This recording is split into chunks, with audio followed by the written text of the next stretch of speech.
수업 설계 역량 문항에 대하여 5분 이내로 답변하세요. 수업 설계 역량 문항에 대한 답변 드리겠습니다. 우리 경기 미래교육은 깊이 있는 수업을 통해 사유하는 학생의 양성을 강조하고 있습니다.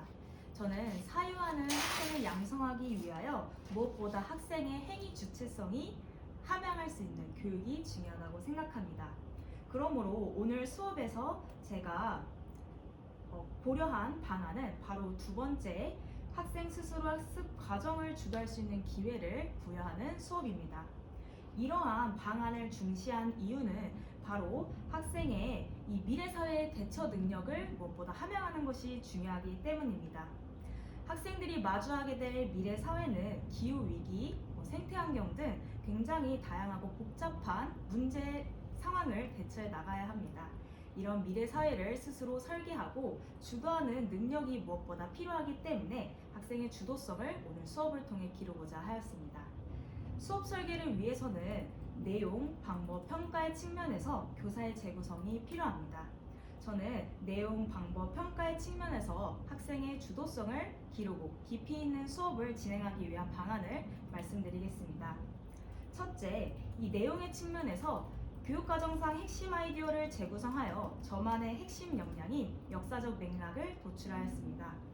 동아시아 교육과정에서는 역사 자료를 분석하고 해석할 때 공간적, 역사적 맥락을 고려해야 된다라고 하는 핵심 아이디어가 제시되어 있습니다. 저는 이러한 핵심 아이디어를 토대로 오늘 수업 초반의 핵심 역량인 역사적 맥락을 학생들에게 보다 강조하였습니다. 학생들이 짝토의를 진행하면서 자료 2번과 4번까지 사료 탐구를 실행할 시 이러한 역사적 맥락을 고려한 자료를 분석할 수 있도록 유도하였습니다. 자료를 분석하는 과정 속에서 학생들은 역사적 맥락을 바탕으로 자신의 학습 과정을 생각하고 깊이 있는 학습까지 이어질 수 있을 것입니다. 둘째, 방법의 측면에서 이 하이러닝을 활용해 모든별 비교학습을 시행하였습니다. 하이러닝은 학생들에게 맞춤형 학습 과제를 제공하고 또 즉각적인 피드백까지 가능하다는 장점이 있습니다. 발표 전에 활동이 이미 끝난 모둠에게는 맞춤형 퀴즈 과제를 부여함으로써 또 보충 학습을 시행할 수 있도록 설계하였습니다. 이런 하이러닝의 과정을 통해서 학생들이 클래스 보드에 올리는 과정까지 이어지게 된다면 보다 자신의 수업 과정을 주체적으로 이끌어 나갈 수 있을 것입니다. 마지막으로 평가의 측면에서 이 포트폴리오 평가에 반영되는 자율성장 노트를 통해 후속 활동을 보완하였습니다.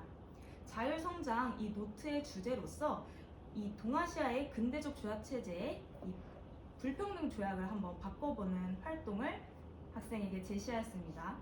즉, 이 불평등 조약을 평등한 조약으로 한 줄 써보기 활동을 과제로서 마지막에 부여함으로써 학생들이 오늘 수업 내용을 다시 한번 성찰할 수 있는 기회를 부여했습니다. 이처럼 목표, 방법, 평가의 측면에서 재구성을 통해서 학생이 자신의 학습 과정을 스스로 주체적으로 학습할 수 있도록 수업을 구성하였습니다. 저는 오늘 수업 이후에도 항상 제 수업을 기억하고 성찰함으로써 학생들이 깊이 있는 학습을 이어갈 수 있도록 전문성을 갖춘 교사가 되기 위해 노력하겠습니다. 이상입니다. 답변석에서 네. 대기하다가 벨이 울리면 수업을 시작하십시오.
수업을 시연하십시오.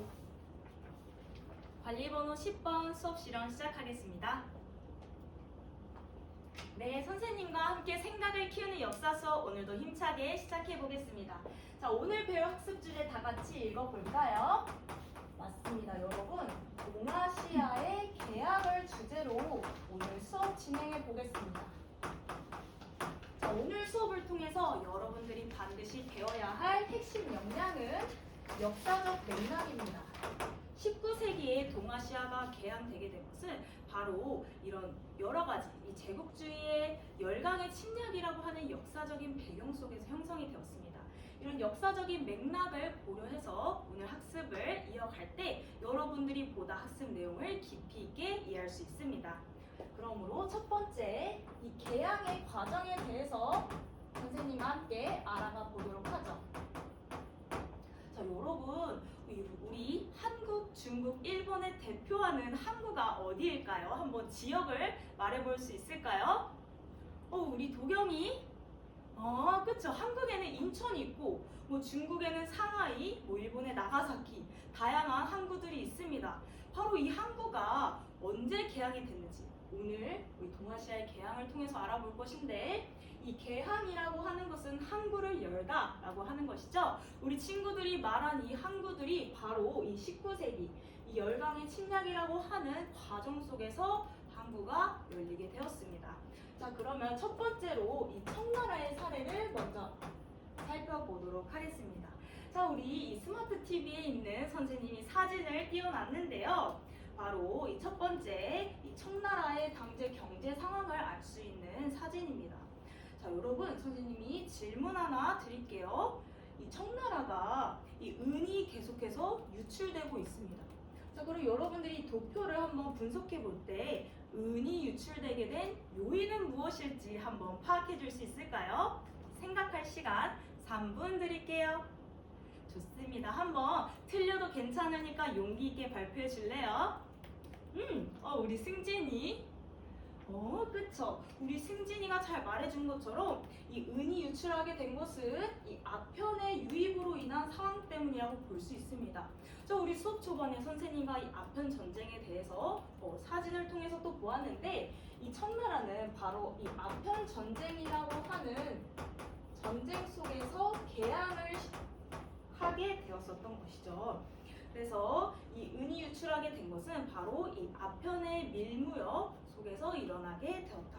자, 여러분도 오늘날 이 아편, 즉 마약의 문제가 또 심각하게 떠오르고 있습니다. 이것과 연관지어서 아편이라고 하는 것이 정말 이 마약이 얼마나 위험한 것인지를 여러분들이 한 번 더 생각해 볼 수 있을 것 같아요. 자, 두 번째 사진입니다. 이 편무역과 삼강무역의 구조를 알 수 있는 사진인데요. 자, 여러분들이 당시 이 동아시아의 이 무역 관계를 한번 살펴보면서 은의 유통 경로가 과연 어떻게 변화했는지를 한번 찾아봐 주면 좋을 것 같아요. 자, 은의 유통 경로가 어떻게 변화됐는지에 대해서 한번 발표해 줄 친구 있을까요? 우리 주홍이. 그쵸. 우리 주홍이가 잘 말해준 것처럼 은이 원래 영국과 청나라 이 두 국가 간의 무역, 이 편무역이라고 하죠. 그런 양상에서 이 19세기에 이르게 되면은 인도가 추가가 되면서 이 은이라고 하는 것이 영국을 통해서 청나라로 갔다가 다시 인도를 거쳐서 영국으로 들어가는 이런 삼강무역의 형태, 유통 경로가 변화하고 있는 것을 볼 수가 있네요. 우리 한솔이 질문 있을까요? 이 인도가 갑자기 왜 뜬금없이 추가된 거냐라는 질문이죠. 자, 이것은 이 제국주의의 그런 질서를 생각해 볼 필요가 있어요. 바로 이 영국이 인도를 침략하게 되면서 식민지로 삼게 되었었거든요.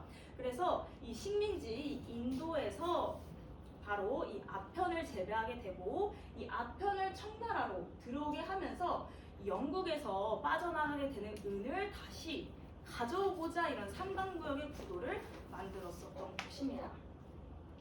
좋습니다. 그래서 아편 전쟁, 선생님과 이렇게 청나라의 경제적인 구조를 또 알아보았는데 아편 전쟁은 크게 1차와 2차로 구성이 되어 있습니다. 그래서 이 아편 전쟁으로 인해서 조약을 체결하게 되었는데요. 첫 번째로 맺은 조약이 우리 자료 2번과 함께 확인해 볼게요. 선생님이 수업 초반에 활동지를 나누어 줬는데 자료 2번을 다 같이 볼까요? 좋습니다. 자료 2번에 이 가의 난징 조약이 바로 1차 아편 전쟁의 결과로 체결된 조약이었고요. 그리고 나와 다가 2차 아편 전쟁의 결과로 체결한 조약이었습니다. 자, 여러분들이 한번 또 짝토이를 통해서 사료 탐구를 진행해 볼 것인데요. 이 조약을 한번 읽어보게 되면서 이 개항의 대상국이 어디일지를 가 그리고 나, 다를 중심으로 찾아주세요. 그리고 이 조약을 통해서 어떤 공통적인 특징을 찾아볼 수 있을지를 한번 탐구해 보면 되겠습니다. 사료 탐구 5분 동안 진행해 볼게요. 좋습니다. 자, 한번 발표해 줄 친구 있을까요? 우리 창석이. 그쵸. 우리 창석이가 이 가의 난징 조약은 영국과 체결하게 되었네요. 창석아, 그러면 혹시 이 2차 아편 전쟁의 결과는 누구랑 체결한 것일까요? 그쵸, 맞아요. 우리 창석이 정말 예리한데요. 이 조약의 내용만으로는 알 수 없어요. 그치만 한번 유추해 볼 수는 있겠죠. 1차는 영국이랑 체결했으니까. 그쵸, 맞아요. 2차도 마찬가지로 영국이랑 체결하는데 이때는 영국과 프랑스가 함께 중국을 침략하게 되었습니다. 그래서 영국과 프랑스와 체결하게 되었습니다. 자, 그러면 우리 창석이와 같이 토의를 진행했었던 우리 태준이가 한번 이 조약의 공통적인 특징에 대해서 말해줄 수 있을까요? 그쵸, 맞습니다. 이 조약으로 인해서 이 동아시아, 특히 중국의 항구가 굉장히 많이 개항되게 되었습니다. 좋습니다.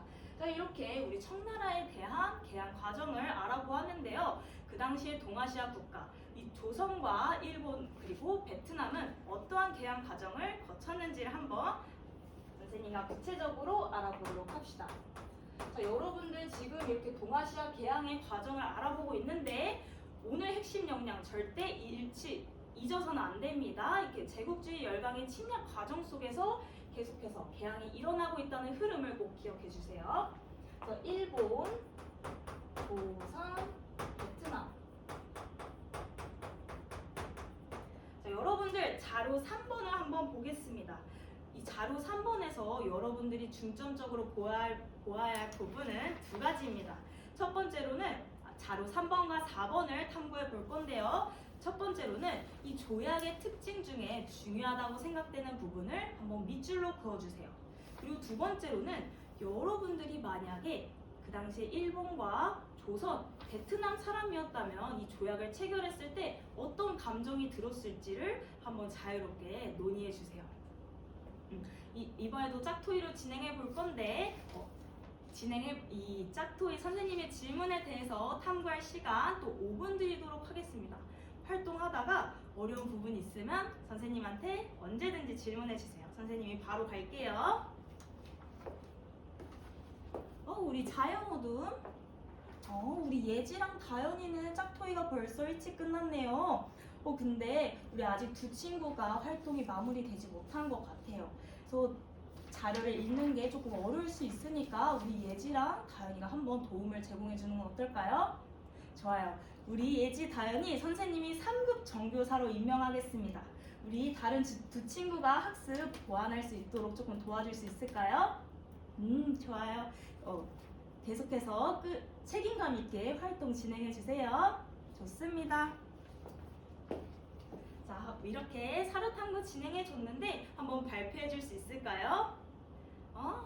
우리 규현이가 그쵸. 이 조약의 중요한 특징 여러 가지 항구가 개항이 되었다라고 하는 공통적인 특징들을 잘 언급해 주었네요. 자, 그러면 우리 규현이와 짝토이를 진행을 했었던 우리 태준이 한번 말해볼까요? 우리 태준이가 두 번째 질문에 대해서 한번 발표해 줄게요. 여러분들이 그 당시에 그 당시에 일본과 조선, 베트남인이었다면 어떤 감정이었을지 우리 한번 태준이의 생각을 말해줄 수 있을까요? 환영했을 것 같다. 태준이 혹시 그렇게 생각한 이유가 뭘까요? 이렇게 경제적으로 개항을 하게 되니까 이 문물 교류가 활발해질 것 같고 그로 인해서 또 국가 성장에 좋은 거 아니냐라고 말해줬어요. 근데 우리 태준이의 생각도 정말 일리가 있는 것 같은데 다르게 생각하는 다른 친구의 의견도 선생님 너무 궁금한데요. 한번 더 다양한 의견을 나눠줄 수 있을까요? 우리 가영이는 분노했을 것 같다라고 얘기해줬어요. 우리 가영이는 왜 그렇게 생각했죠? 우리 가영이 한국사의 내용을 굉장히 잘 이해하고 있네요. 바로 강화도 조약의 이 치해법권의 내용을 언급해주면서 이거 불평등 조약 아닙니까? 라고 해줬습니다. 맞습니다. 그래서 일본, 조선, 베트남 이 세 국가가 체결했던 이 근대적 조약의 특징이라고 하는 것은 바로 불평등 조약이었다.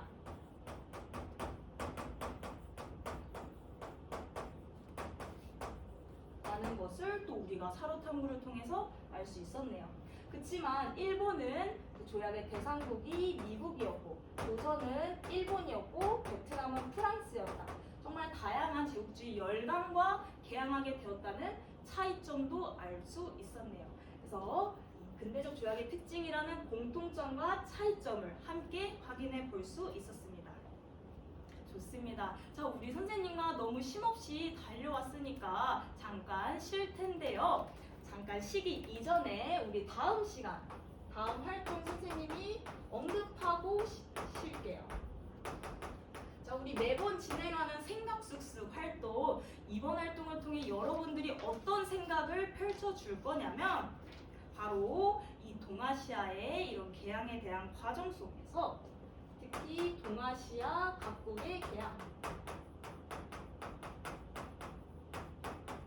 이 개항에 대한 활동지를 한번 작성해 보도록 할게요. 그래서 우리 다음 시간에 한번 활동 진행해 보도록 하겠습니다. 좋습니다. 자, 여러분 우리 활동 지금부터 25분간 진행해 보도록 하겠습니다. 네, 자, 여러분 우리 선생님과 매번 생각쑥쑥 활동을 진행하는데 특히 오늘 협력적인 모습이 돋보였던 것 같아요. 모든 내 있는 3급 정교사 친구들이 또 돕고 또 하이러닝을 통해서 이렇게 퀴즈까지 푸는 활동까지 잘 마무리해 주었네요. 그래서 나날이 성장하는 모습을 선생님이 칭찬합니다. 자, 오늘 수업 수행평가로 진행이 되기 때문에 이 평가 기준을 선생님이 다시 한번 언급할게요.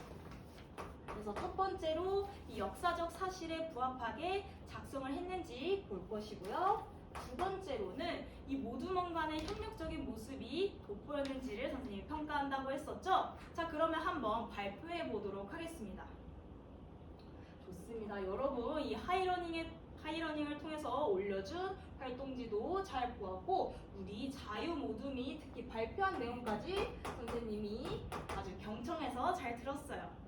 그래서 우리 자유모둠 특히 잘했던 부분들은 특히 모두먼 간의 협력적인 모습이 돋보였다는 것이었어요.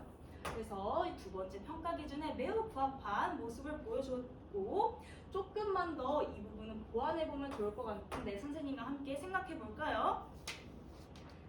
왜냐하면 이 동아시아 각국의 개항, 공통점이라고 써준 부분에 치해법권의 내용을 포함해줬어요. 근데 베트남과 관련해서는 이 조약의 내용 중에 치해법권은 포함되어 있지 않거든요. 조금 그 당시의 상황들을 더 역사적 사실과 맥락들을 고려해서 내용을 보완해보면 어떨까요? 선생님이 끝까지 지켜볼게요. 좋습니다. 자, 여러분 이렇게 생각쑥쑥 활동까지 해보았는데 우리 마지막 활동 자율성장 노트 다들 꺼내볼까요? 포트폴리오 평가에 반영이 되는데 선생님의 질문을 적어주세요. 여러분들이 이 동아시아 각국의 근대적 조약의 내용을 살펴보았죠. 불평등 조약이라고 하는 특징이 있었어요. 이것을 평등한 조약으로 바꾸려면 어떻게 문장으로 표현해 볼 수 있을까요? 여러분들이 한 문장으로 한번 지금 서술해 보도록 합시다. 좋습니다. 이후에 선생님이 확인하고 또 피드백 남겨두겠습니다. 네, 이상 수업 실험 마치겠습니다.